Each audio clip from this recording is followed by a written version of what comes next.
Hi Sarah, how's it looking? Well, Victoria, we have had a huge ex-tropical storm that's been creating some very heavy rain across parts of Japan over the past few days. And actually record-breaking amounts of rainfall that have been falling in Japan. Some rivers have burst their banks, as you can see, inundated.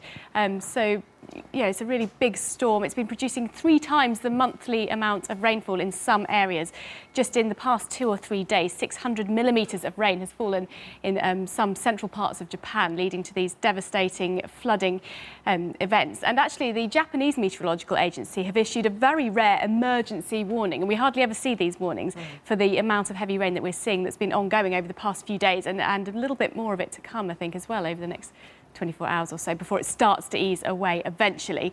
But as I say, it has been quite a rare event, and it's been a very, very busy season for typhoons and tropical storms in Japan. This particular storm, ex-tropical storm Etau, has been the 6th storm, in fact, that we've seen making landfall across Japan so far this season. We're right in the peak season at the moment for typhoons across Japan. So it's been a very busy season so far, and with El Niño developing in the Pacific, we're likely to see further big storms, in fact, through the rest of the season. How about here? So, how's it looking here? Yeah, a bit quieter here. I'll just show you the satellite picture. This is ex-tropical storm Etau that made landfall across Japan. Okay. As you can see, it worked its way from the south, further north, and the eye of the storm hit the central part of Japan yesterday. It's now pushing out into the Sea of Japan, and our attention turns to tropical storm Kilo, which is the next one. We're hoping that this one remains out towards the east, so hopefully a quieter spell of weather on the cards. OK. And here? Here, right, much quieter story here. Thankfully, closer to home, we've got high pressure in charge of our weather. So through today, some warm sunshine on the cards across many parts of the country, with that high pressure around, the winds coming in from a southeasterly direction. So things are looking fairly settled. We have got a weather front approaching from the west, but through the course of today, it stays out in the Atlantic, and we're having those southeasterly breezes moving in across much of the country. So to start off this morning, we had a little bit of patchy clouds, some mist and low cloud here and there, but the satellite image shows that that's been breaking up already over the past few hours. And as we head through the remainder of this morning, the sunshine will break up that cloud further. So for most places, plenty of blue sky on the cards. There will be some fair weather clouds drifting around across parts of Scotland, Northern Ireland and Northern England too.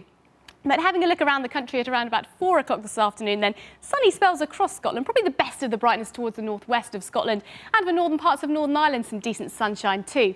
A little bit of fair weather cloud here and there as we move across parts of Northern England, the Midlands and Wales too. But I think towards the south coast, a decent day, plenty of brightness. A little bit cooler around the east coast of England, though, as the breeze comes in from the North Sea. But towards the southwest, well, temperatures up to around 20, 21 degrees fairly widely. We could see 22 or 23 for 1 or 2 spots.